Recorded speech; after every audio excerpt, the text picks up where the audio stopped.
Welcome, everyone. I'm Liz Beardsley, Senior Policy Counsel with the U.S. Green Building Council. Really excited for today's session here at the Buildings Pavilion at COP28.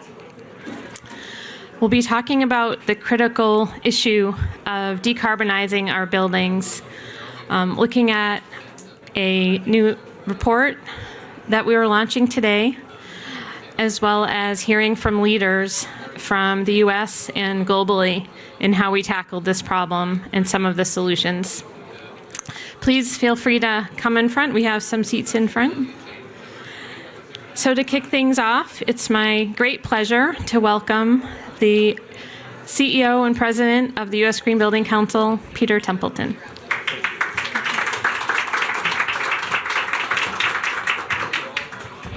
Thank you, Liz, and good morning and welcome everyone. Thank you very much for being with us here and for watching us online. We're delighted to have this opportunity. It's a privilege to participate in COP28 with so many colleagues from around the world. We're all focused on making this a productive and impactful COP.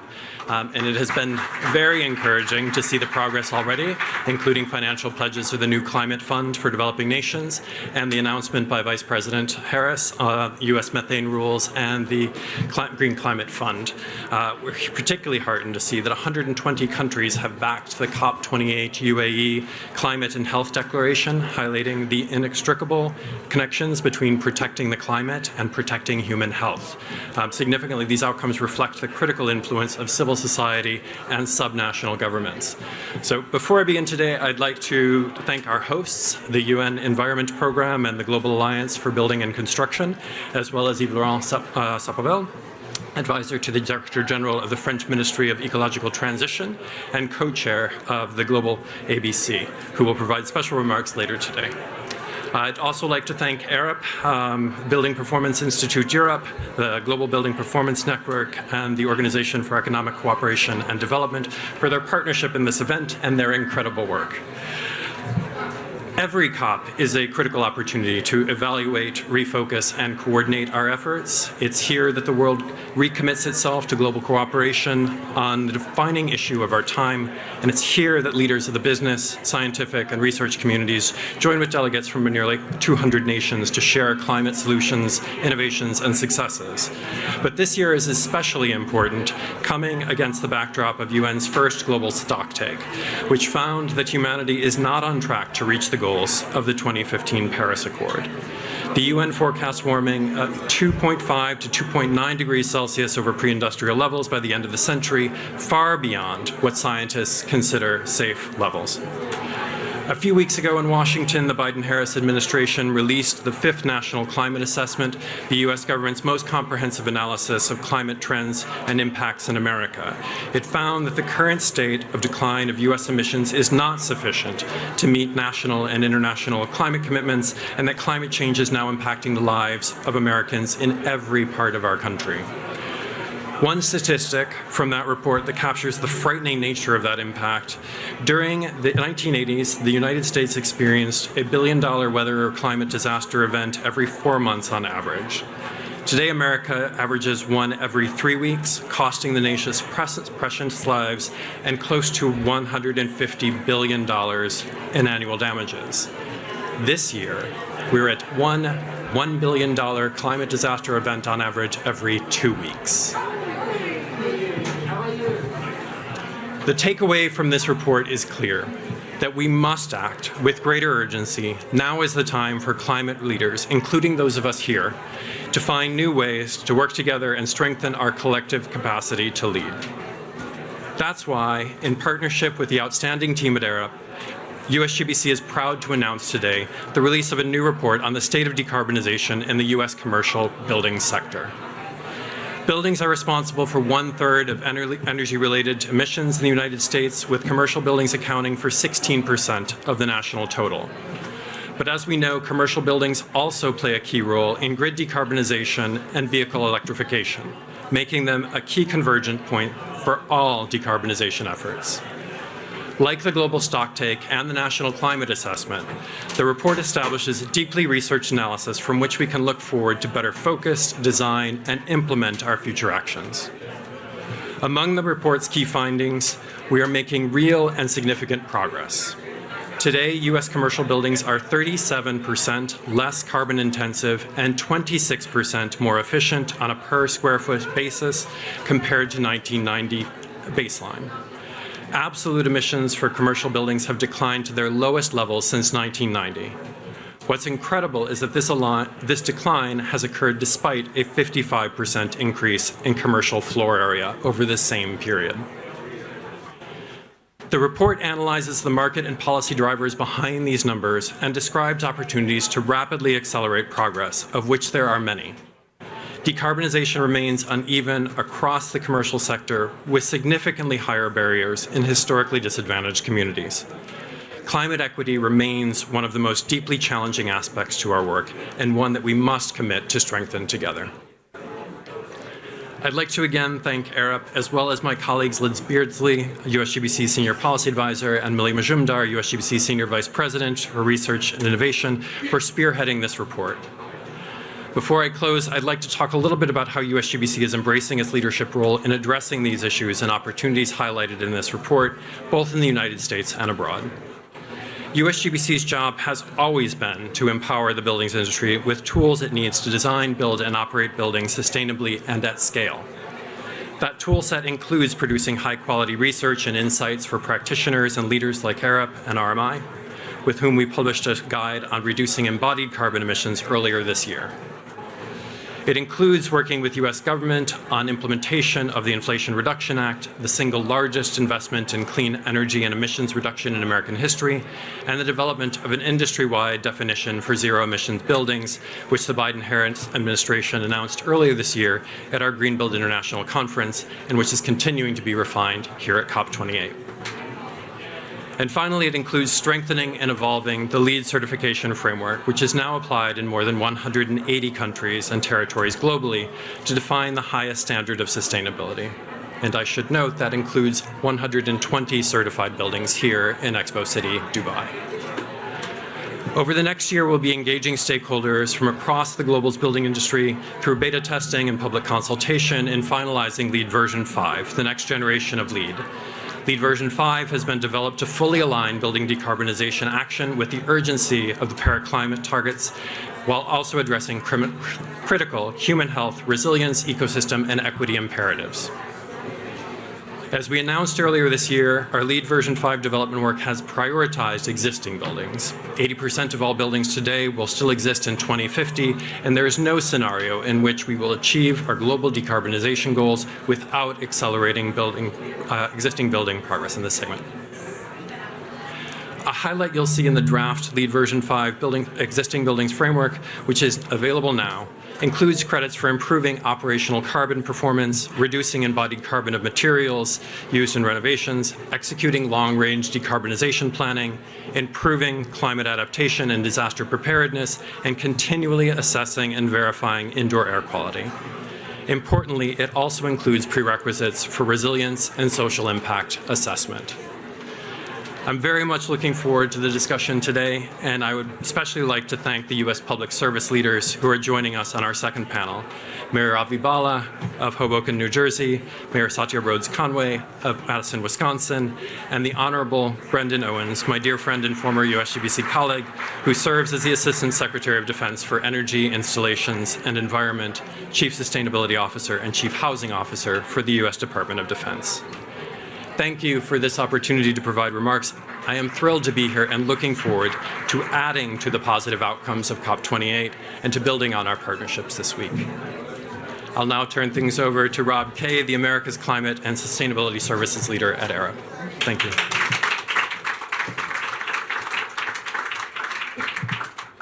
Thank you, Peter, and thank you again to USGBC for the partnership and allowing my colleagues in Arup to work with you on this really critical report. A few things I would like to highlight. The first is, as Peter was saying, we're clearly making progress in the United States, and that's a good thing, right? Yeah, it's a good thing. But of course, the flip side of that is, as Peter was saying, is that there's significant progress, the challenges ahead of us to be able to meet the 1.5 degree Paris target. Secondly, we need to meet people where they are at in the US decarb journey. The report really lays that bare in my view. There is a really granular level assessment of the state of decarbonisation in the real estate sector, to the point where you can actually really target where progress has been made, where there are challenges moving forward, and where those inequities in the decarbonisation journey in many ways echo broader historical patterns of inequality and racial discrimination in the US. And accelerating a climate transition means moving people forward from where they are starting out right now. The way that I think about this is that what we're doing is we're moving a whole spectrum forward. Because in my experience of been doing this a long time, the leading edge moves forward without the trailing edge moving forward as well. All you're doing is building tension in that community of change, and recognizing that what we're doing here, again in the report really recognizes this, is being able to move that whole spectrum forward in an equitable way. The third thing I'd like to highlight is the depth of the analysis that's really open for you to build on. We took what we called a radical transparency approach to the analysis in the report. So in addition to the normal technical reporting process that you'd be familiar with referencing and so on, the analysis really goes both up and down the data streams. And we did that in a way to really produce beautiful infographics. I mean, it really is incredibly strong graphically in the summaries of how the data is presented. But what that also does is entices you to learn more. Actually, the way in which I've been reviewing the document actually is with my thumbs, where I go back and look at the methodological section, because there are very clear methodological steps in the report that says this is how the analysis was undertaken. Because, to be quite frank, the data out there is very, very inconsistent across the US. And so, again, the way that we did this work was to highlight that methodological steps, the data that we were using, with an invitation to actually dive into that and to contribute moving forward. What that also does is that enables you to actually challenge your assumptions. I certainly challenge my assumptions in doing this work. Both on the routes to building decarbonisation, and again how to really think about diving into the various approaches that can be applied across the US. Now, what I'm going to do now, so they were my sort of high-level thoughts. What we're going to do is we're going to move into the first discussion session. Now, what I want to do here is actually set up both the first session and get the creative juices going for the second session as well. You've all chosen to be in this space with us, and our view, our theory of change is that to move forward, we need to move forward together. We need to understand our partnerships, our relationships with each other. So what I would like you to do, actually, when I invite the panelists to come up, is just to look around, and if you don't recognize somebody, introduce yourself to them and ask them why they are here and what they want to learn before they leave. And then what I'm going to do is I'm going to come around with a microphone and ask you before we start the panel session. Good? All right, can I let the panelists come up? Okay, look around you.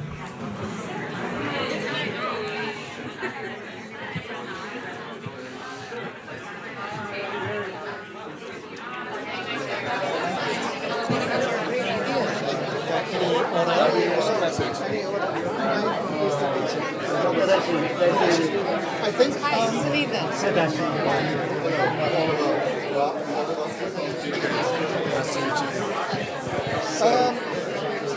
so maybe can I ask you to go here?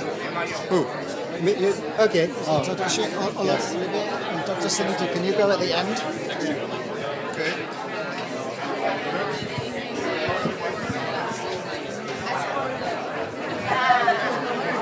All right. I just knocked. Okay. Can anyone take it? Can anyone take in photos? Yes, I think. Yeah.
Okay, everyone. Hey, everyone. What I'm going to do is I'm going to start asking you about the questions that you want to learn from the panelists. So I'll just give you 1 second. I'm literally going to go around and put the microphone in front of you. And Thomas here is going to start. I just met. Okay. He put me on the spot, so I'm going to start.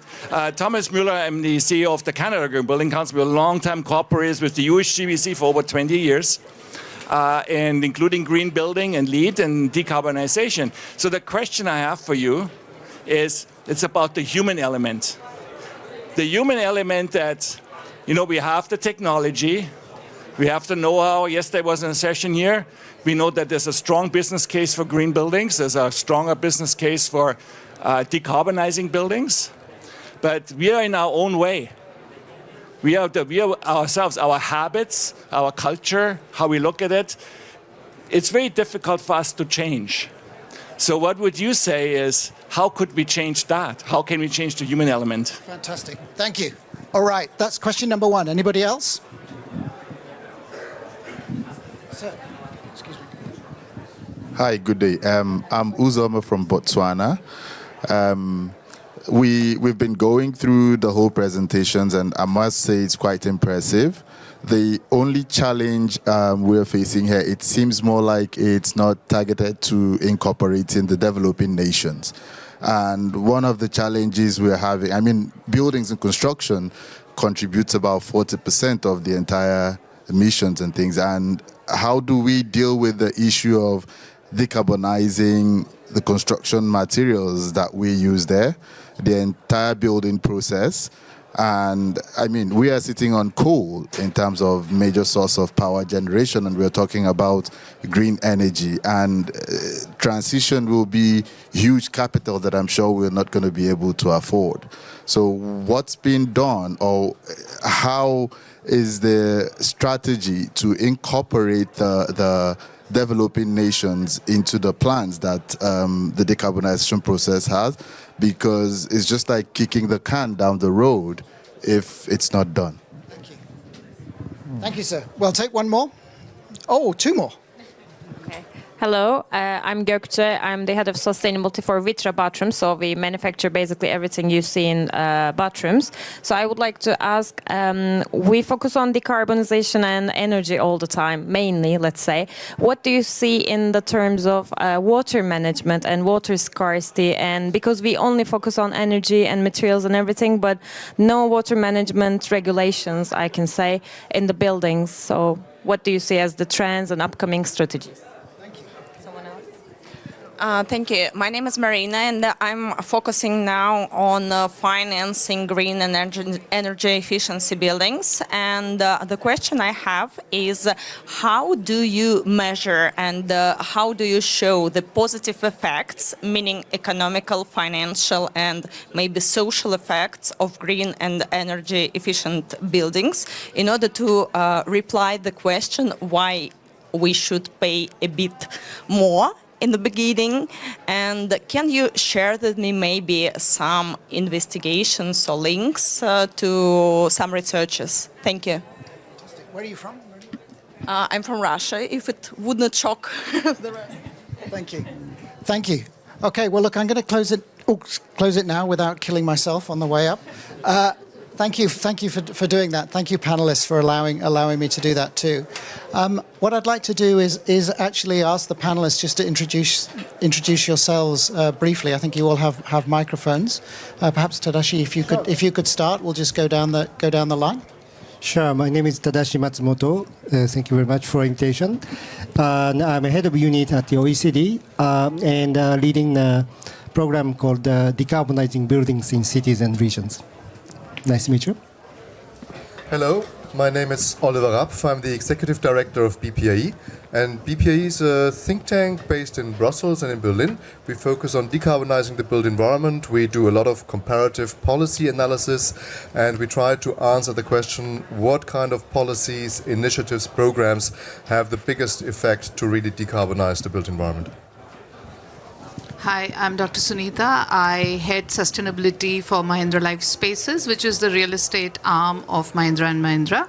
I'm also the board chair of GBPN, which is Global Building Performance Network, which is a NGO in the built environment space, channelizing philanthropic funding into India, Indonesia, and China for policy intervention and implementation in the built environment. Yes. Fantastic, thank you. So perhaps, Tadashi, if I'd start with you, just to make some opening remarks, please.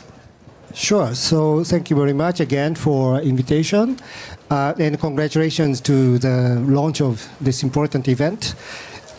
We are very much happy to contributing to implementing, some of the recommendations and implications which are coming from the report. And globally, we are working with not only in OECD countries, but many other countries to support governments, national and local, to decarbonize or accelerate decarbonizing buildings. So today, I prepared some notes from our work. Particularly, we are partnering with the French government on the survey called the OECD Global Survey on Buildings and Climate. And today, in fact, we have a chance to speak about this event at 6:30. Which French government is organizing, and so there we talk more about it. But today, just I like to introduce 4 key elements of this survey. I mean the preliminary findings of this survey as a way of introduction. Yeah. So one point I wanted to say, the first point is about this survey was covering like 22 countries, and found basically the challenges that the countries are facing, and then also trying to understand the innovative practices of different countries. So first findings we found is about the looking at new buildings and existing buildings. So our survey basically finds that currently the policy focus is, let's say, half and half. Yes, so half countries says yes, we are working on new buildings, but the other half is saying existing buildings are very important, as the US report says. And then, but I'd like to focus, highlight that we are also asking in this report survey, a future policy focus, and then we see 82% of countries are answering that. Okay, in the future we have to do in existing buildings. So this is kind of encouraging and also important figure. Second point I like to look at is the priority among the operation and whole life cycle carbon. Yeah, now currently only 12% of countries are looking at this embodied carbon and materials. But in the future, 44% of countries are answering that we are going to do this, or we are seeing this as a challenge. Again, this is also an important one. So currently, still the focus is how to manage the heating and then energy efficiency and so on. But it's going to move to that. Although one more important point is that the cooling will be remaining as an important focus in the future. Then the third point is about building code, and we look at the different elements of regulations, and found that basically 86% of the country says yes, we are looking at installations and basically the building code about the envelopes and energy efficiencies. Only 24% is currently looking at life cycle CO2. But it's going to be, in the future, changing to more on a life cycle CO2. And then the last point is about embodied carbon. Currently, we are analyzing, what are the measurements, what are the steps that countries are taking. We found that 57% of the countries says, okay, we are going to start with, or we are already starting from the assessment strategy. This is a very important step. But later on, it goes more and more ambitious policies. And let's say 27% is now going towards mandatory regulations or declarations. And then, like France, the advanced countries are doing already trying to set a limit value on CO2 emissions on embodied carbon, life cycle carbon. So these are like steps that you are seeing. So I can talk more about it, but these are kind of rough findings that we found from our survey. So that's my first intervention. Thank you very much. Thank you, Tadashi. So two things. First is where is the venue for the 6:30 event tonight? Is it the French Pavilion? Can you remind? We'll need to check that. I know where it is. It is the side event room 1. Okay, side event room number 1. Okay, fantastic. And then the second question to answer the gentleman from Botswana, what was the split of the countries in the developed world and the developing world? Oh yes, I don't have a number yet, but actually it's around half and half. I'll come back to this to you. So this survey is actually answered not only from the developing countries, developed countries as OECD countries, but many developing countries. So it's mixed. Okay, thank you. Thank you, Tadashi. Thank you very much. Well, you all know this is the COP of the global stocktake. The world is coming together here in Dubai to answer the question, have we made enough progress? And if not, what do we have to do to adjust, to accelerate the transition? And all the reports I've seen and heard about so far all come to the same conclusion. There is a positive development in some areas, just as you earlier presented, the decrease of energy, of emissions in commercial buildings in the US is going in the right direction. And in the global status sneak preview, which was released by the Global ABC yesterday on the global situation, we also found that a number of indicators are going in the right direction. So that's reassuring, that's very positive. But if we answer the question whether it's going fast enough and whether we are aligned with a Paris Agreement pathway, whether we are aligned on a 1.5 degrees scenario, then the sobering answer is no.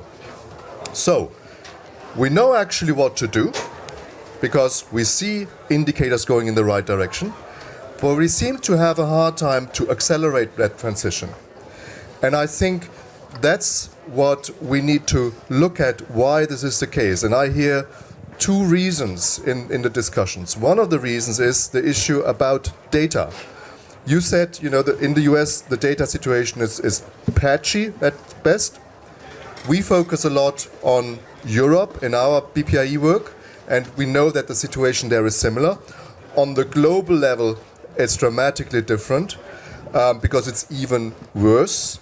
Last year's Global Status Report on Building and Construction had a deep dive chapter on Africa, trying to find out what the situation is in Africa.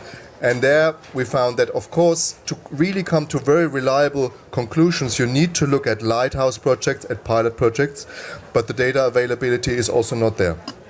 So I think one of the things we need globally is to really have a global data transparency initiative, an enormous effort to really collect all the data which is there, to be able to monitor our progress much, much better.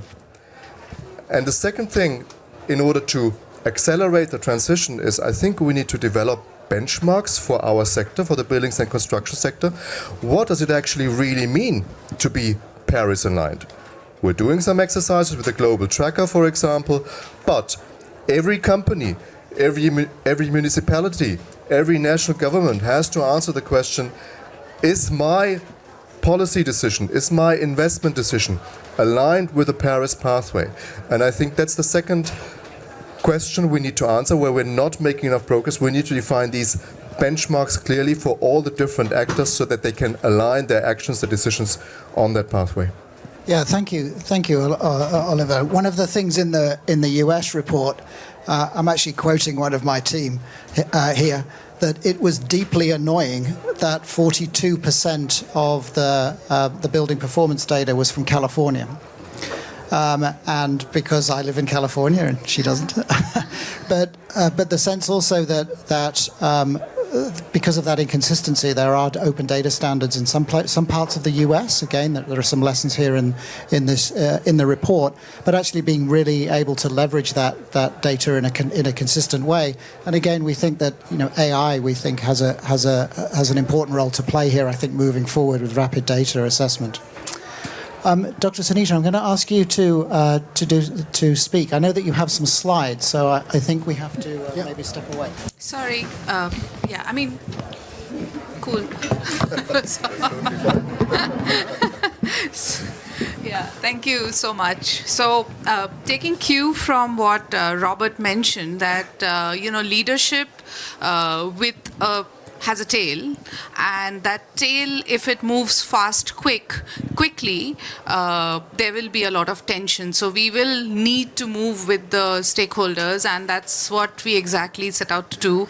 At Mahindra Life Spaces, we are the only real estate developer with science-based targets approved, and there is a huge data gap. There is a huge lack of understanding of what science-based targets in the built environment means in India, and Indian developers, large businesses are now trying to understand their footprint. So there is a huge data gap, and since India is progressing very quickly, it is going to be a huge imperative to reduce both embodied carbon and the operational carbon. And to the point the lady was making about the hard to abate sectors, which is cement and concrete, India has taken some policy decisions and actions around that. But the built environment still needs to move very fast in terms of decarbonization. But how do we make that happen? And it is through this value chain approach, where we realize that if the architectural firms that we are working with,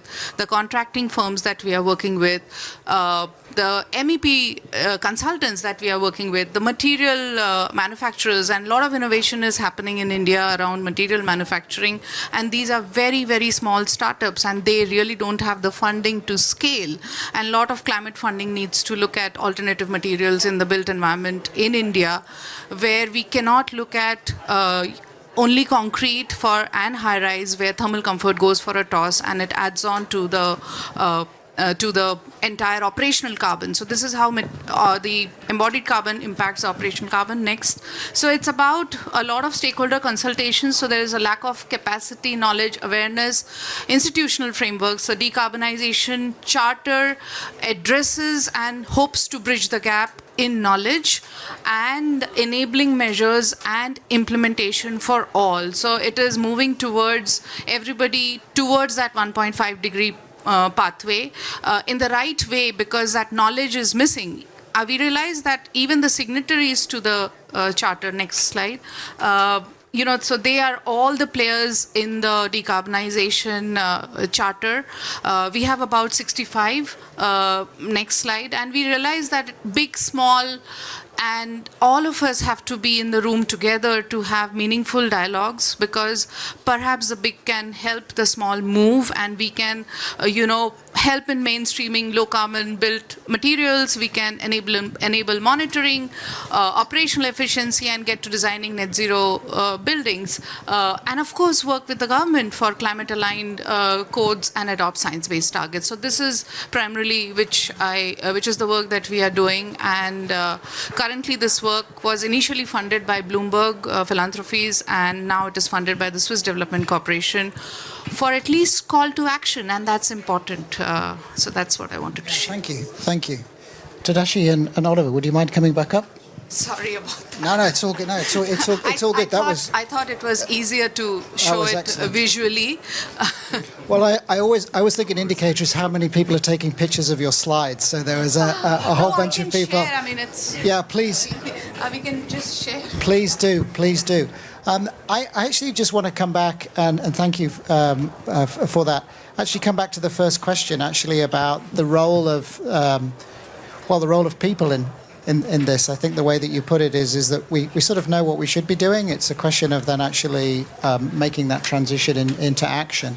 So perhaps starting with you, Dr. Sunita. So the role of people is critical, especially the behavior management piece. And I will address two people's questions. One is, how do you communicate the energy efficiency gains to the end consumer, because we do residential buildings and it is very difficult for us to communicate. Even if I go and tell my management that it's going to cost me 1% of my cost of construction to get to net zero energy building, and if I were to communicate that to the end customer, how do I do that? So we recently, in 2021, we launched India's first high-rise net zero energy residential building in Bangalore. And the communication was through the power of zero.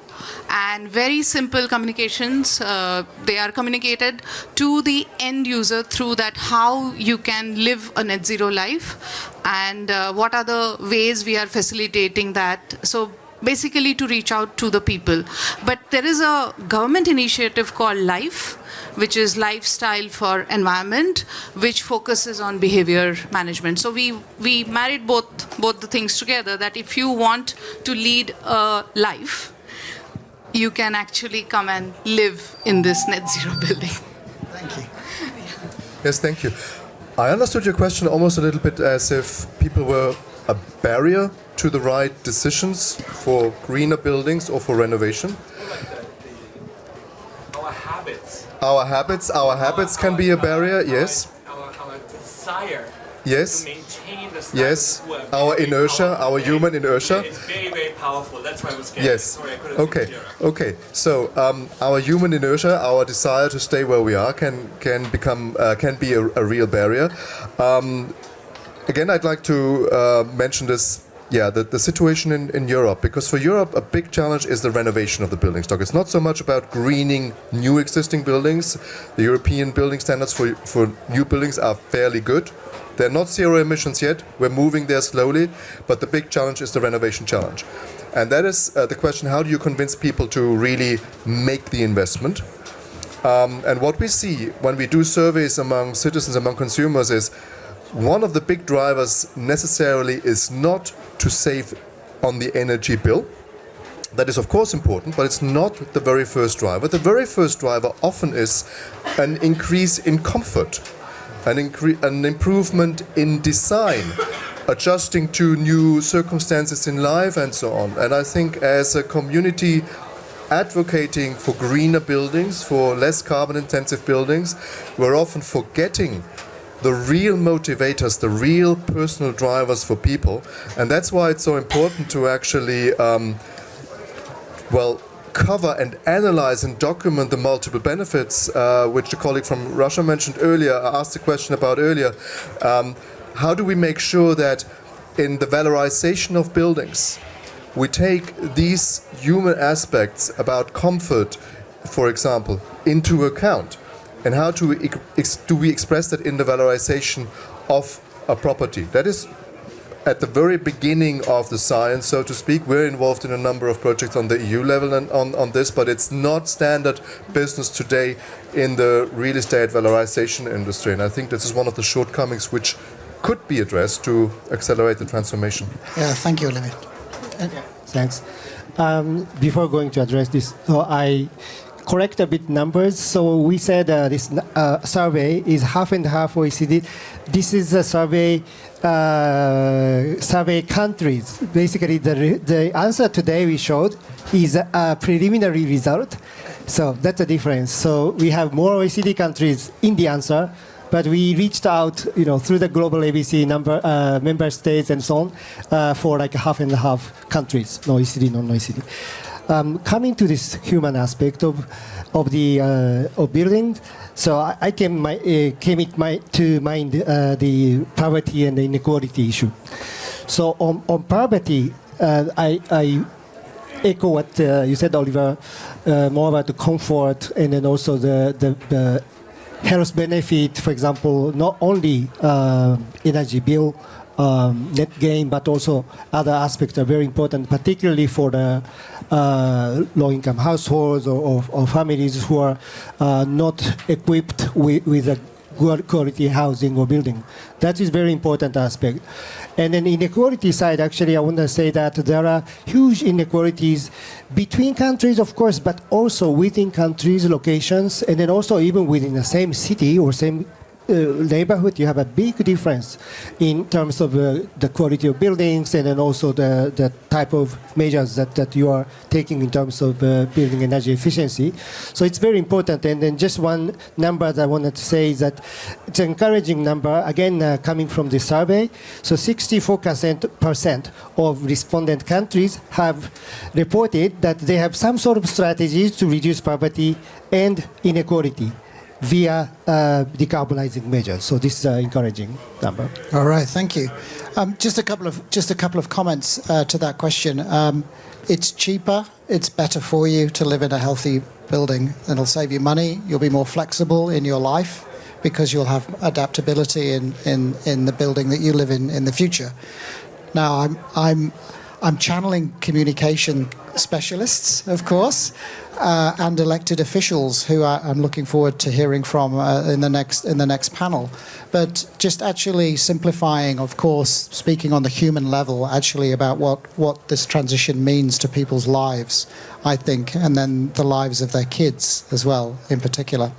The other, just a comment is that I think the TCFD world and thinking about climate transition planning, I think, is a big trend as well here, because perhaps speaking on the consultant side, is we're seeing a lot of work coming out from public agencies asking actually about the governance of transition. What does that actually mean for people and for organizations moving forward? Because the sense that the technologies are pretty well understood here, they've been sort of doing work in that, but the next phase requires significant change at a personal level.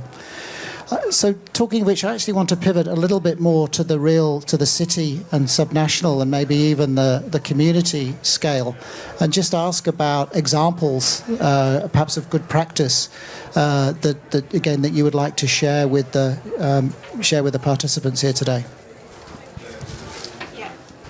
So definitely, I shared the example of how we are moving towards net zero energy, water and waste buildings. And perhaps, so that's a commitment as a developer we have taken in India, residential developer, and we are moving towards energy waste, net zero energy waste water buildings. All new buildings will be by 2030. Whatever new developments we are doing will move towards that.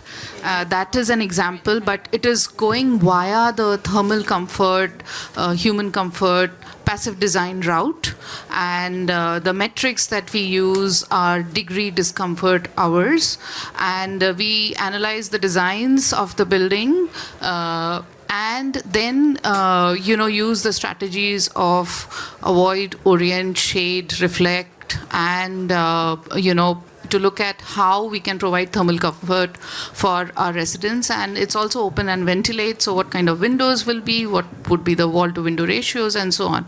So demand reduction is the first step of the strategy, then energy efficiency, then renewable energy integration, first on site, then off site. So these are the 4 steps that we take for getting to the net zero energy in our buildings, and we do that for every development that we are now looking at.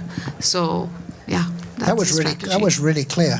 What was the 4 steps again? So it's demand reduction through passive design. So it's climate responsive design, and then energy efficiency, then on-site renewable energy, and then grid renewable energy. So that's the approach, because we believe that if you miss the first step, the climate responsive design, your cost for renewable energy is going to be high, and you don't have the space for that also on site. So we have to look at the cost for getting to net zero energy.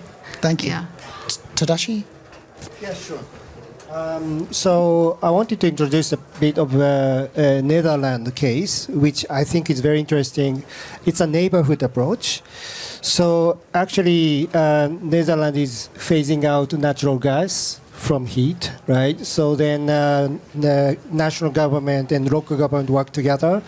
So first, governments are asking all the local municipalities to make a plan for this transition. That's already kind of good collaboration.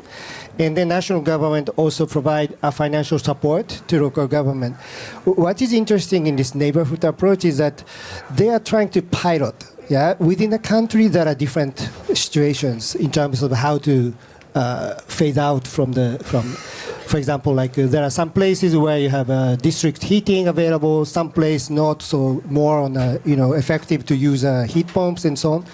So the government is letting local decide what are the best possibilities to do decarbonization of the energy used in buildings, and then according to their choice, national government is supporting, the financial support. So this is very interesting case, and then it also creates a local buy-in because they are consulting local communities what the best ways, and then also convincing and also receiving some inputs from the local communities what the best position. So that's a very interesting case that I wanted to.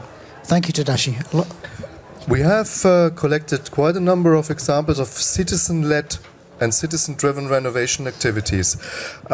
Just literally in the past 2 months, we collected stories from all over Europe, where, for example, the tenants in a typical residential tower built somewhere in the 60s or 70s, who all own their apartment, so it's not a rental situation, it's an ownership apartment, but hundreds of different owners, got together and basically formed a renovation project which really renovated their towers in the city of Milan. We found examples of this in Madrid.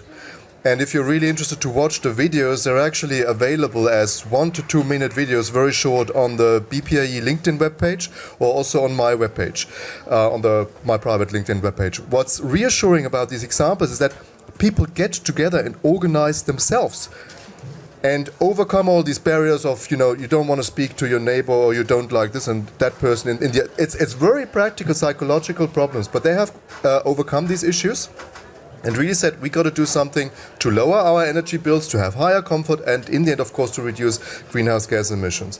And that's really reassuring. We have a total of 6 stories from all over Europe, and we could collect thousands if we had the time and money, because they do exist. The question is, how do we scale these up?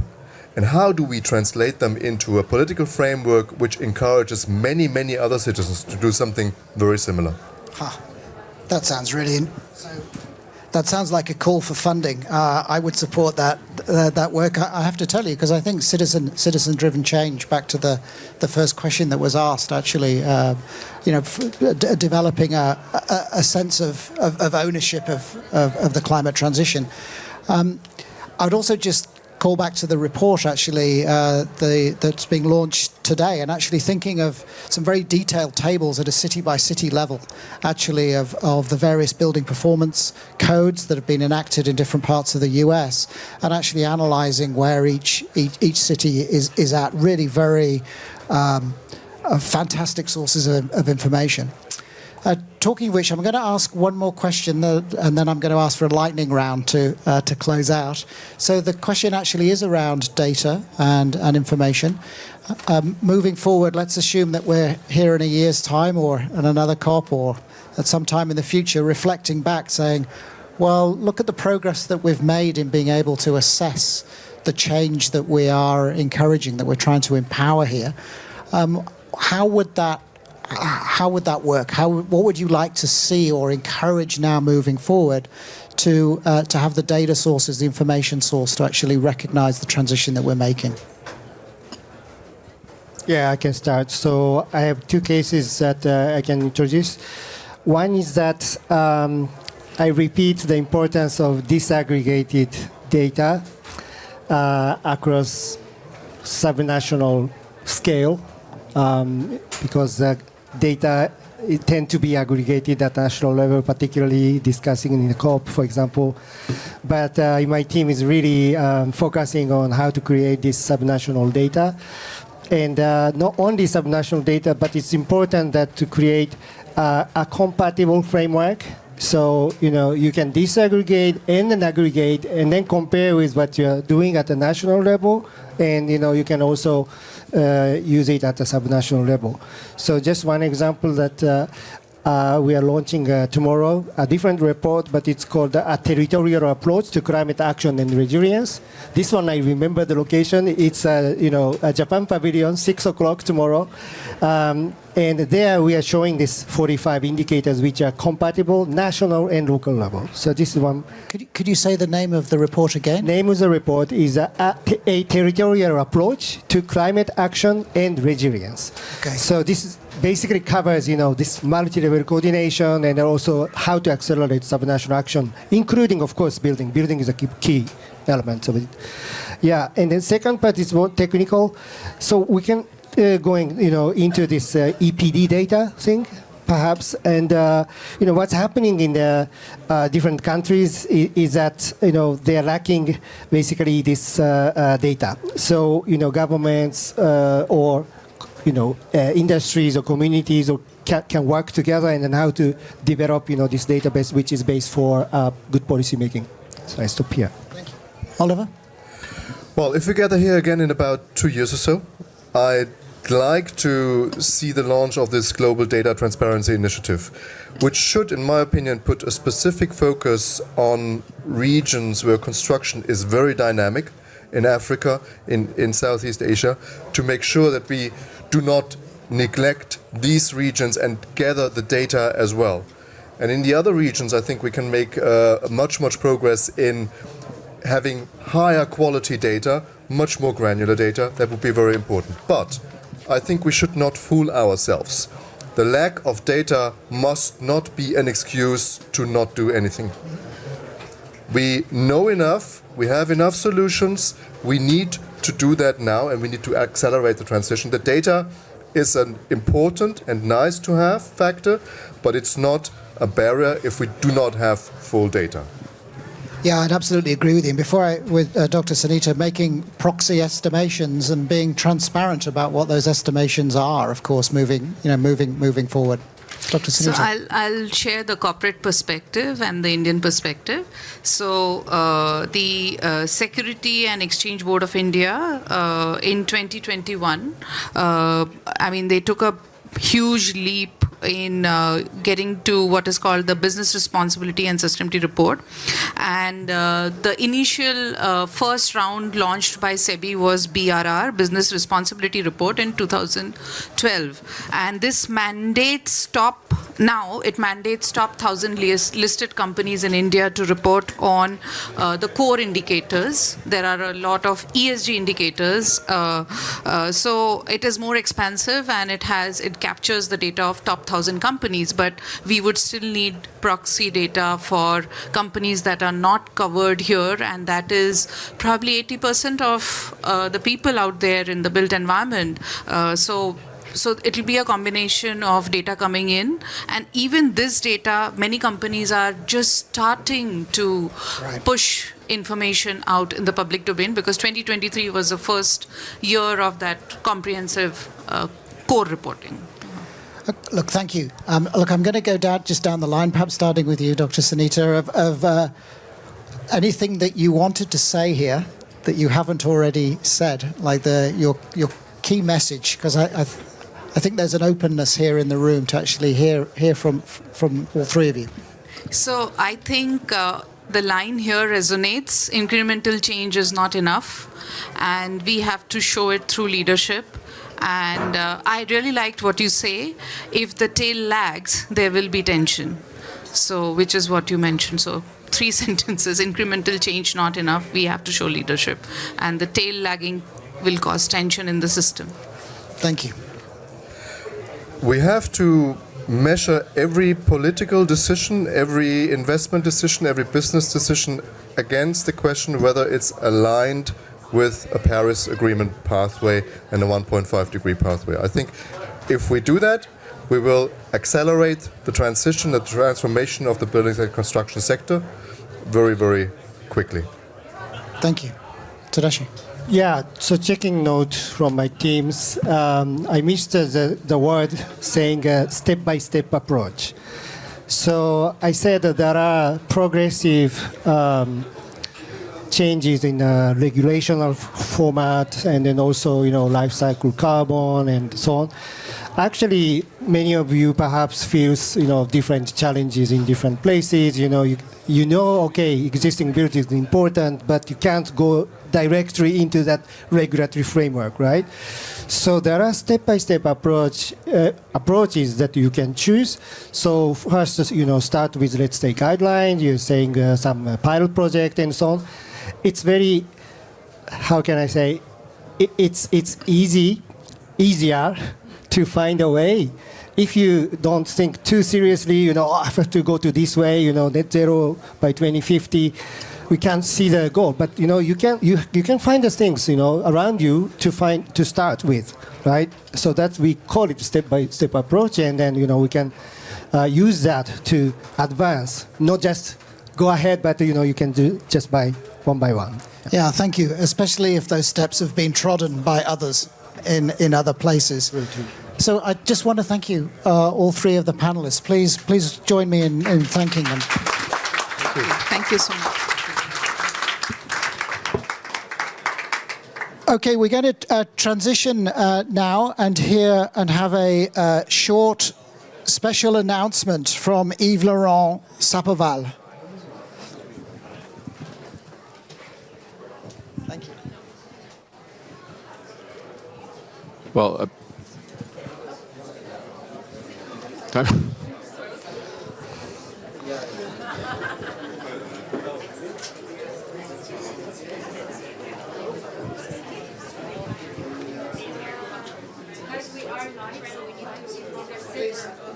yeah,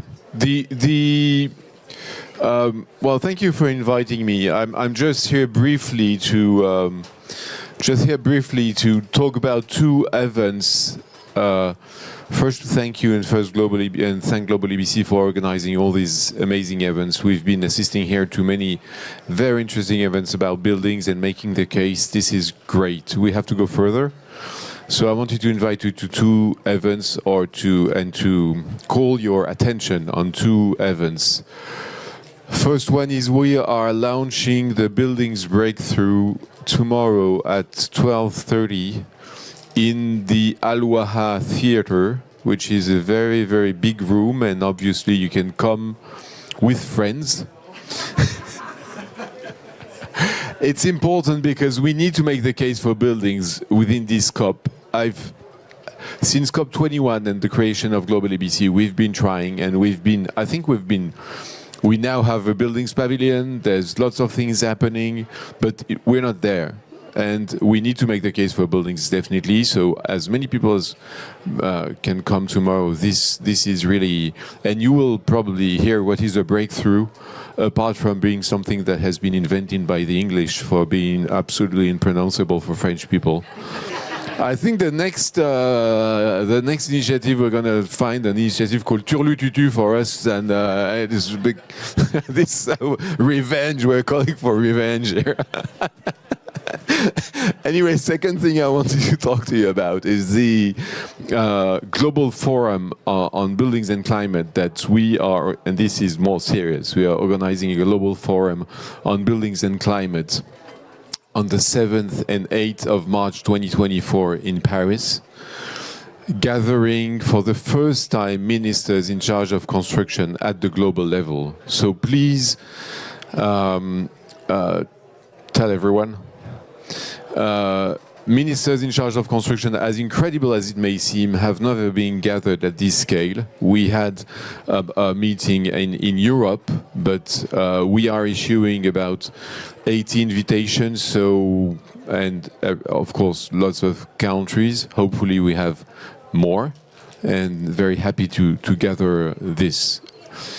It will be not only a ministerial meeting, it will be also a stakeholders meeting. On the 7th, we will have workshops and sessions for commitments, messages, and actions to be announced. And on the 8th will be more the ministerial day, with if we succeed, an ambitious ministerial declaration about green buildings. So I just wanted to keep you posted on that. There is somewhere here information. I can give you cards about the global forum, and please come tomorrow at 12:30. We will be. It's not only the launch of the buildings breakthrough. I must tell you that it's also a launch of an initiative on wood in construction and the cement breakthrough. So we are trying to have an event that is following the ministerial meeting on urbanization and the role of local authorities. So we planned this just following this meeting to make the case for buildings. So please be there tomorrow. Bye.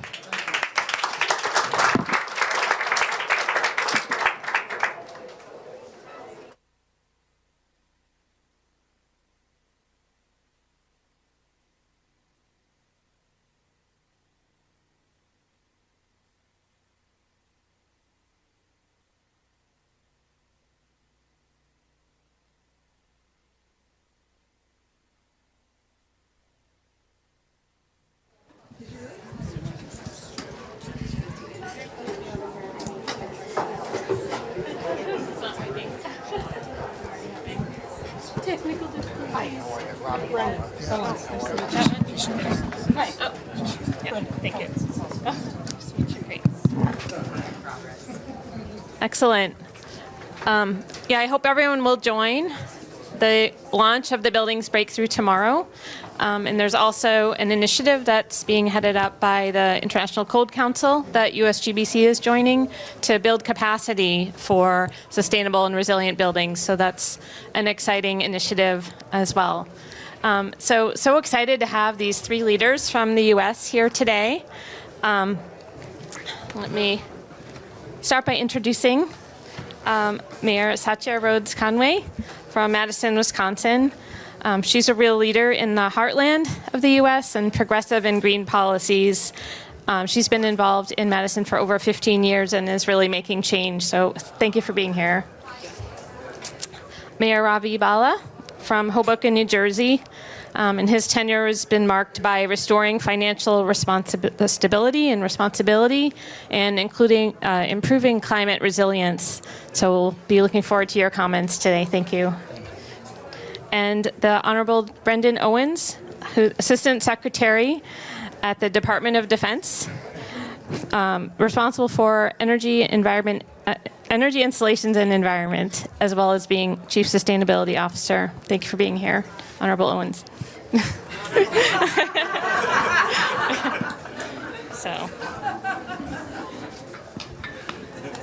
So I'd like to start by giving each panelist a chance to make a brief introduction to your work on building resilience and decarbonization. So would you like to start, Mayor Bala? Sure. Can everyone hear me? Yeah. So thank you for having me. My name is Ravi Bala. I'm the mayor of the city of Hoboken and also a proud board member of ICLEI. It's International Governments for Local Sustainability. And our efforts, which are multifaceted, but as they pertain to green building and ensuring that the built environment is decarbonized, we've developed a climate action plan in 2019 that has a lot of different elements in order to move towards that decarbonization that I'll talk about a little bit later. We have a community solar program. We have an energy aggregation program that directly involves residents as participants in the efforts to decarbonize buildings. And, beyond these conferences, reaching out to the populations that we represent and making them a part of what we're trying to do really is essential. So that's what we're trying to do here in Hoboken. Hi, everyone. Satya Rhodes Conway. I'm the mayor of Madison, Wisconsin, and I'm also honored to be the current chair of climate mayors in the U.S. I think I'll take a bit more philosophical approach to the question because Madison exists in a state legislative environment that's very restrictive to us, which maybe we'll say a little bit more later about. But I think that, echoing what we've heard earlier, we couldn't possibly do enough fast enough at every level. And so I have felt a real sense of urgency, not wanting to wait for data, knowing that the majority of our emissions from our city come from the transportation sector and the building sector. And so anything we can do in either context makes a difference. Then also because we are so constrained by the legislative situation above us, to do whatever we can as a government to lead by example. And to that end, we build only LEED certified buildings. Yes, well, it's that's an easy line in this crowd, right? And increasingly LEED platinum buildings. We have, my fleet director is incredibly proud that we have, as far as we know, the only public fleet facility that is LEED platinum. And it's a fantastic building. So we've done a lot to try and inspire change in the private sector. I will say I don't feel like it's working because I don't feel like the private sector is inspired or making change. And so we progress towards, how can we incentivize? And usually that means money. And so perhaps more about that later. But I guess really the bottom line for me is don't wait. Do whatever you can and do it now. I think LEED Platinum buildings is an applause line, even in this crowd, which, as I look around, most of my favorite people at COP are in this room right now, if that wasn't obvious from the heckling that I got. They all know how funny it is to see me in a tie. And it's great to be with all of you today. Thanks for letting us chat at you. So I am two things at DoD, three things actually. I'm the Chief Housing Officer, I'm the Chief Sustainability Officer, and I'm the Assistant Secretary of Defense for Energy Installations and Environment. And those three things really do go well together in my head. We have 700 installations all across the world. We have about 280,000 what are considered buildings in our real property data set, but we have another 250,000 buildings and structures that are also in our real property data set that consume a fair amount of energy. DoD is the largest federal government consumer. We consume about 50% of the federal government energy just in aviation fuel for the Air Force and the Navy and the Marine Corps. So our buildings load is the other half of our load in a lot of ways.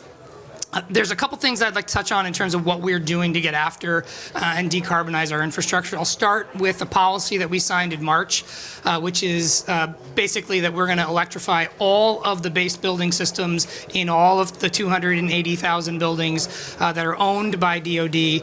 I should mention we also have, because I said I was the Chief Housing Officer, another 200,000 multi-family housing units that we are also in partnership with various providers with. That are also located on our installations. So all of those buildings, as this policy rolls out, will be electric eventually for the base building systems. That comes in two forms. New construction going forward is going to be all electric, and then as buildings fail, as buildings get repositioned, as they get modernized, as equipment changes, we're going to electrify those loads that are currently not electric right now. So that's step one. The second thing is that we're installing microgrids across all of our installations. The microgrid is the backbone that's going to allow for transactive energy on our installations. Our installations, a lot of them are not dissimilar to small cities. They're not dissimilar to some large cities in the United States either. But the microgrid architecture gives us the ability to flex load across our installations and take advantage of the fact that there is a fair amount of diversity in the way that we use energy over the course of a day. The third thing that we're doing is electrifying the transportation, the non-tactical vehicle fleets that support our installations. So not unlike your public works commissions that are driving around their trucks all over the place, we have the similar infrastructure on our installations. We're electrifying all of that, and our microgrid architecture is going to be the backbone on which we leverage the storage capacity of all those batteries that just happen to have wheels on them. So that's the third thing. And then the last piece of this is procurement of carbon-free electricity. The CFE requirements that are coming down from the White House mandate that we are responsible for going out and getting 100% CFE for all of our installations. We are trying to lash up the military value of resilience in our fence line. So we're trying to locate as much renewable generation, storage, and other forms of distributed energy resources inside our fence line as a first step, and then we're going out to the market to procure carbon-free electricity for the rest of it. So end to end, that's the plan for how we are getting after all the things that we are responsible for in the time that I get to sit in the chair to be the CSO for DoD that's left. Well, we'll be digging into that a little more later. But Brendan, I know when we talked earlier that when you are approaching electrification of buildings, that includes part and parcel doing deep efficiency alongside that. I just want to. Yeah, and Liz and I had a moment to catch up yesterday, and it gave me a moment. I don't know if y'all know this. I worked for USGBC for almost 20 years. So, like I said, most of my favorite people at COP are in this room. I've been reflecting on this conversation because it made me realize I have been gone for a minute at this point. Because anybody who has worked with me in the past knows that efficiency is the first and the second and the third and the fourth and the fifth thing on the list. And then you do the rest of the work that's out there in terms of deployment of renewable energy or any of those things. So yeah, efficiency, reducing the load from a DoD perspective is creating resilience, right? So we are creating capacity on our distribution infrastructure, on the leveraging of any of the emergency generation or backup generation that we have deployed. The less that we use on the demand side, the more resilience is supplied by our supply side. Excellent. So I'm going to turn to Mayor Bala. When I was learning about you and researching for this session, I was so interested to see how you had come into the city when it was at junk bond status and worked to restore financial stability and got it up to a much higher bond rating of AA+, I think. And at the same time, you're tackling livability and resilience, which are not always low-cost items for a city. So how is that financial history impacting what you can do in your approach to resilience in Hoboken? Yeah, thank you. So that economic turnaround really required a lot of discipline. When I was first involved in government, I was on the city council. We had junk bond status rating. We couldn't borrow for capital improvements, whether they related to the environment or not. We had to go out to other markets. Now we have the ability to, or the capacity to bond because our credit rating is AA+. And one thing that a mayor is really tasked to do, among other things, is ensure that when you develop a capital improvement project, you find funding mechanisms. When we talk about finance, identifying funding mechanisms which don't put a burden on the taxpayer in any given budget cycle. So in the context of climate finance, when we do a project such as a resilient park that can detain stormwater during a heavy flood, we've been able to tap into mechanisms at the multiple levels of government. So with the Department of Energy, we've worked to develop a microgrid. With Resilient City Park, which is one of several resilient parks that we've developed, we tapped into the Environmental Infrastructure Trust Bank of the state of New Jersey, which offers low interest rates for environmentally friendly, climate finance-driven capital improvement projects with back-end principal forgiveness. So it's an excellent program that we've utilized in order to fund climate projects and do so with as minimal cost to the tax burden, taxpayer in any given budget cycle. Yeah, thank you. If either of you want to jump in on any finance topics, feel free. But the only thing I would add is that, Madison's finances is, I'm not bragging, Madison's finances have been a little better. We have a AAA, but one of the things that we plan on a 6-year cycle for our capital improvements, and one of the game changers has been the Federal Inflation Reduction Act. And we analyzed our 6-year capital improvement plan, and we estimate, obviously the final rules aren't out yet, but we estimate that we will be eligible for $13 million in credits under the direct pay program, which is absolutely a game changer for cities. And, it's... what are we going to, we can just save the taxpayers $13 million, which would be a very, very good thing to do, but we can also fold that money back into additional efficiency projects and save even more money. So I just think that that's for me, in the climate finance space, that's a really big deal. And I think it speaks to what you said about stacking different sources of capital to get projects done, is that now we have another tool in that stack. And I would say I'm proud to be part of an administration that did that work, that I wasn't involved in any of that stuff, but the fact that they passed those bills is something that I'm extraordinarily proud to be affiliated with, just by the halo effect. Beyond finance, I'd just like Congress to pass a budget. All right.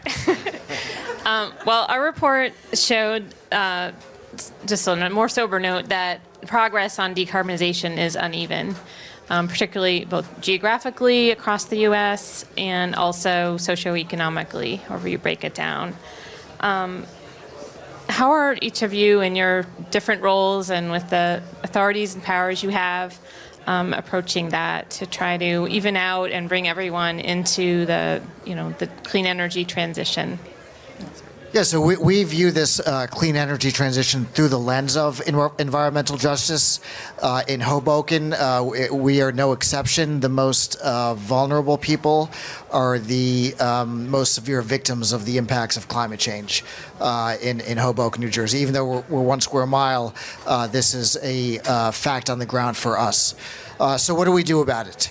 2 examples I would point to is a community solar program, which we've initiated, where we purchase renewable energy from a solar farm that's off-site, use that energy to electrify buildings at our housing authority, the cost savings then get regenerated into mitigation or adaptation projects of the authorities' choosing. So that's a way to decarbonize low-income housing and also realize actual mitigation and adaptation benefits. Number two, there is a project that was funded by the federal government, not by the Honorable His Excellency Mr. Owens, but by the federal government, called Rebuild by Design. It's the U.S. Department of Housing and Urban Development. During Superstorm Sandy, 80% of Hoboken was underwater. The western part of Hoboken is below sea level, and the western part of Hoboken is where most of our low and moderate income residents live. Initiating this project with this multi-level funding that comes from the federal government, goes to the state of New Jersey and is administered in conjunction with the city of Hoboken.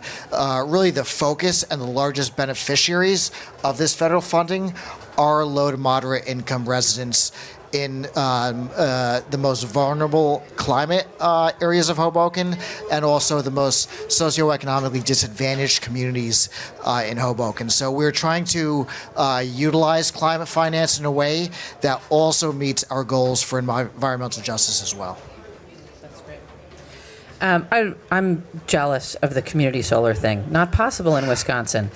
So frustrating. I want to touch on three projects that we've done in Madison. And I think it gets to the question that was raised earlier about the sort of human element as well.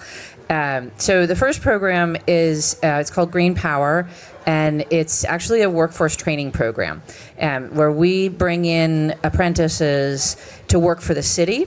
And we put them to work doing solar installations, changing out for LED lights in our own buildings, and then more recently installing EV charging systems, since we need to catch up on our charging capacity internally. And these are folks that are, traditionally underrepresented in the building trades, and they come in and they learn these skills and they can get various certifications. So for U.S. folks, it's OSHA 1 and 2 and NABCEP. For international folks, it's safety and solar, basically. And they can go out then and get a job in the solar industry if that's what they're looking for. We hope they don't. We hope they stay and work for us because we need folks in public works. But it's both building capacity in the trades in Madison, and it is building our capacity to advance on solar. And in particular, so they have installed like 1.7 megawatts of solar. We're more or less on track to do a megawatt, I think, every year going forward until we run out of roof space. So that's one program that we're very excited about. Another is, I think like many cities, certainly in the U.S., and I expect in other countries as well, we have a housing crisis. We do not have sufficient housing. We particularly do not have sufficient affordable housing. So we put a significant amount of money into affordable housing, and that money comes with strings, and it comes with strings about energy efficiency and building performance. And we're not quite at requiring LEED certification or net zero, but we might move slowly in that direction. We run into a lot of the questions about cost and, how can you justify spending more money on an affordable housing building, frankly. So that's a real live conversation. But it is one of the places where we can influence the private sector and require better building performance. The last thing I want to touch on, again, relates to affordable housing. Is our Efficiency Navigator program. And this is designed for smaller multifamily buildings, which are, we call them naturally occurring affordable housing. And so these are unsubsidized, not government subsidized buildings that are usually affordable by virtue of their age and condition. And often not the healthiest buildings and not the most comfortable buildings to live in. And so we, through grant funding, go in and literally retrofit these buildings for free. We will do the energy efficiency, we will do the appliance replacement, we will do the air sealing and insulation, we will do remediation for indoor air quality, mold in particular, and we'll assess for solar. And then we have a solar program that can help get solar on the building if that's appropriate. It's been very successful. We've done 88 units. It's small scale, but in the theme of wanting to scale up, this is, I think, a program that's being very successful in Madison and could, I think, be very successful in other cities around the world, frankly, as well, given the scale of the need in the existing built environment to transform. That's great. And I know we're going to want to follow up and see if we can work on some case studies with both of you and share that out. Brendan? So the Biden administration put in place the Justice 40 initiative, which is designed to steer 40% of the spend towards EJ communities. DoD does not have to comply with that by statute, so that is not a requirement that we have. However, when we were doing the analysis as to whether or not we were complying, there are a surprising number of EJ communities adjacent to military installations. Surprising to me. I don't think it was surprising to the people, right? So other people who have better demographic sense than I do. So we have been looking at this as an opportunity. So when we look at deployment of renewable energy on our installations and storage as a resilience feature for the installation, right? What we're basically doing is creating these instances where on normal days, on a good day, the asset is grid facing, right? So it's doing things for the community. Community benefit is accruing as a result of that asset that is just happens to be located within our fence line. We've configured those systems where if it's not a good day, they turn inwardly and they support the critical missions on the installation. But what we've been trying to do is make sure that we are doing enough to increase the reliability of the power systems that are off in the community. 70% of the people who work on military installations live in the community, so there's really no mission without the community from our perspective. So we're making sure that we're not drawing artificial lines, because there happens to be a security fence somewhere along the piece. The second thing that we're doing is that we have a program called the Defense Community Infrastructure Pilot Program, which we are looking, if we do get that budget I was talking about earlier, it's looking like the NDAA is going to codify that as a standing program. But what DSIP does is basically take DoD appropriated dollars and invest them in solving resilience challenges in communities that support installations. So that's another place that we are looking at the opportunity to have significant impact. And that can be transformer upgrades, it can be deployment of renewable energy, it can be roads, it can be all sorts of things that can improve the quality of life in communities that are the hardest hit by the things that we're dealing with. Thank you. Turning to Mayor Rhodes Conway, under your leadership, Madison joined the Department of Energy's Better Climate Program, and you've committed to energy efficiency in city buildings to reduce by 25% in 10 years. So congratulations for that commitment. As you alluded to earlier, it's a little harder with the private buildings in your city with some constraints from the state. Could you speak a little bit about those circumstances and what you're trying to do to work with the local community? Yeah, thanks. I think, I was thinking about this earlier when the gentleman asked the question about the human element and how we move forward. And I really do think we've had to wrestle with that in Madison because our state, we are preempted on just about everything interesting in the state of Wisconsin. And so we don't, for example, our state controls building codes and we can't pass a code to exceed. And we can't do anything that even looks like a building code. And so we're really in the space of trying to do everything we can where we touch a building. So if it's our building, great, we can do whatever we want. If it's somebody else's building and we are giving them land or giving them money, then we can ask for more.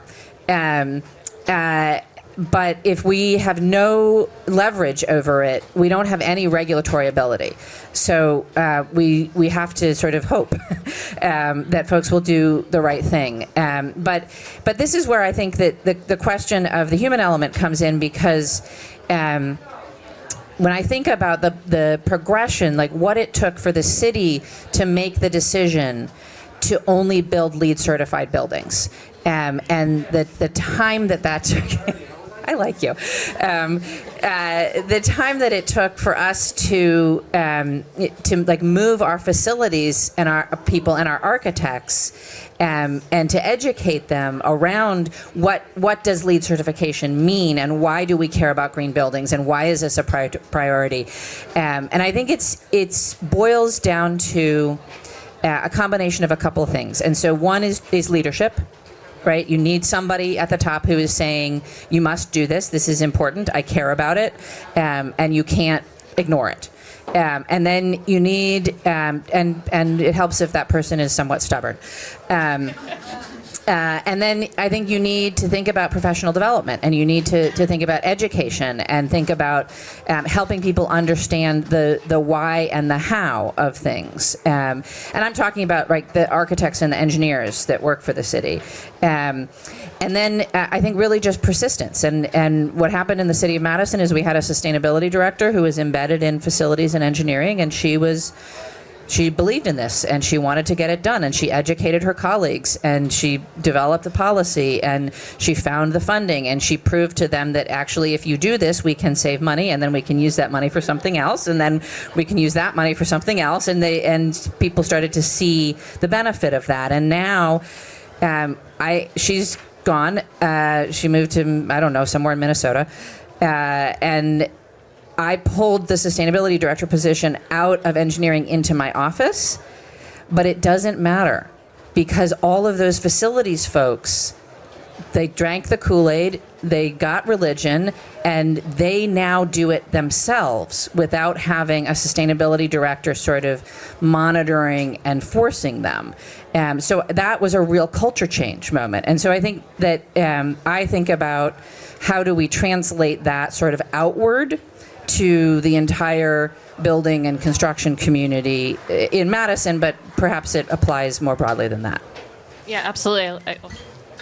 Just to piggyback on, I think the challenge of getting the private sector to do what you're doing so incredibly in the public sector is that there's a values gap, right? So what are the interests of a private developer? It's the bottom line. It's not necessarily to make an energy efficient building, but it's to make money. So with that in mind, at least in the state of New Jersey, we have, I believe, a little bit more flexibility.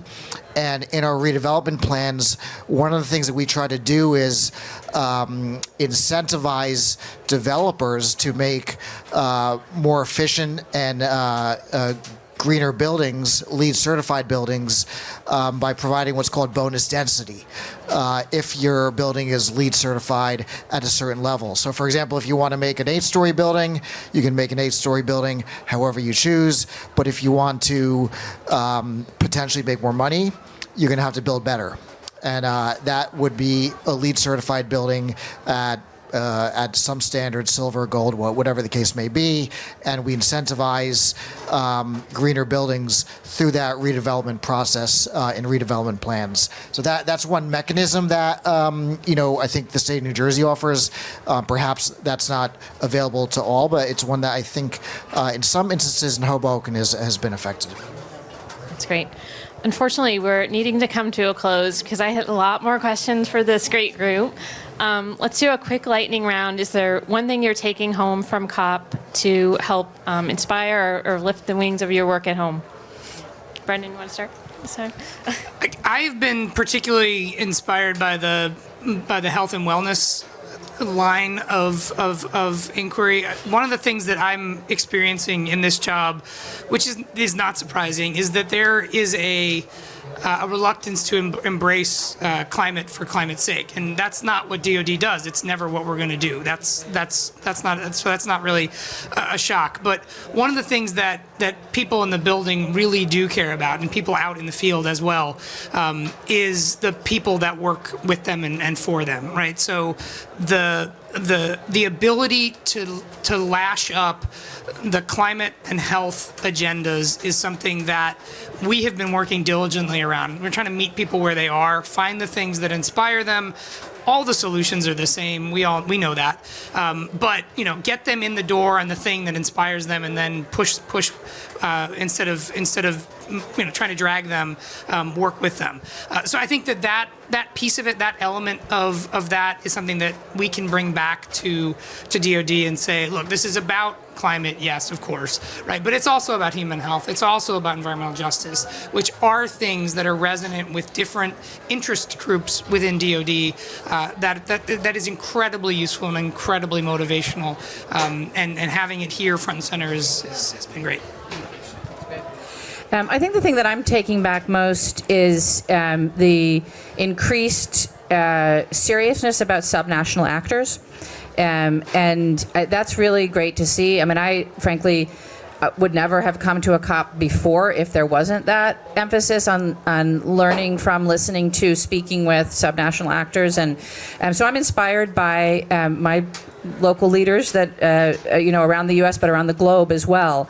And being able to speak and share strategies and learn from each other. And I really hope that emphasis will stay going forward, and that, at least in the U.S., much of the emissions reductions are going to happen at the subnational level. And so I think COP needs to continue to take that very seriously. Yeah, my takeaway is, before coming in here to Dubai, we had a mini COP and a global stock take in Hoboken just to assess where we're at. And, this gives me an opportunity to say that we've been able to speak to people from all over the world and find commonalities of issues that transcend not just one state in the U.S., but continents and different hemispheres around the world. So I think it's very important to take back, when we go back to our communities, the fact that what you are doing as an individual can have an impact that's not just within your community, but that's global, and that people all around the world are talking about. So, this is not an abstract discussion. This is not an abstract issue. This is a issue of our times. It's an issue of urgency. It's an issue of crisis, and it's an issue of action. We have to act now. Thank you. Yeah.